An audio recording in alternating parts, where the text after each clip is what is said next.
afternoon, I'm Raylene Ramsey. This is your afternoon news fix for Wednesday, the 9th of April. The Reserve Bank says it's not clear how global trade wars will affect New Zealand. It's cut the official cash rate another 25 basis points to 3.5%, with banks immediately responding by lowering advertised home loan rates. It's against a backdrop of Donald Trump's widespread tariffs, including a jaw-dropping 104% for China, coming into effect today. Finance Minister Nicola Willis says the Monetary Policy Committee is divided on what the tariffs mean for us. As events are unfolding and uncertainty abounds, people will have slightly different views on which way this is all going to land.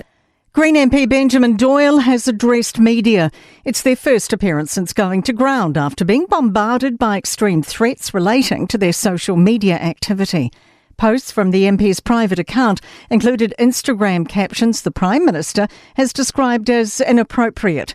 Doyle says they didn't expect such baseless and violent attacks and wanted to bring their full self to Parliament. This is why when I was advised by the party to delete the page before coming to Parliament, I chose not to. I can admit that I was politically naive.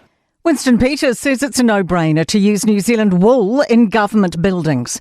From July, new builds worth more than $9 million and refurbishments with a price tag topping $100,000 must use Kiwi wool where possible as part of the coalition agreement.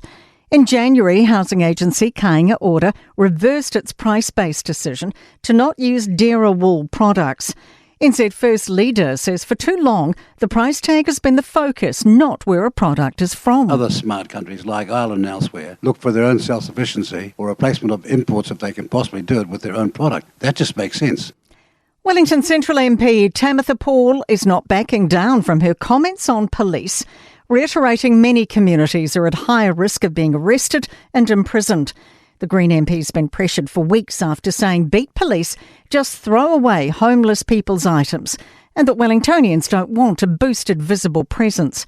In Parliament today, Paul says many communities don't feel safer with police around, including Māori, Pasifika and women. That is a group of people I am proud to represent, and I don't care if I'm the only person in this house with the balls to represent those communities.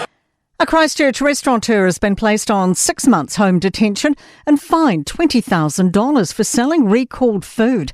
Samurai Bowl owner Jen Chen Yilu pleaded guilty to a charge under the Food Act in November over unsafe levels of bacteria found in frozen meals. And the Police Association is defending the strategy around mental health call-outs. From Monday, 4 of 12 police districts will enter stage 2 of the plan, begun in November. Changes include police only staying in emergency departments for an hour maximum. The Mental Health Foundation says that's unsafe. Association President Chris Cahill denies that. But remember, police will still go to anyone who's at risk of harming themselves or the public. In sport, former All Blacks and Warriors doctor John Mayhew has died. He was 70. North Harbour Rugby have announced his passing after recent heart complications. Riley Hohepa has held on to his 10 jersey for the Hurricanes as they welcome the Crusaders on Friday night.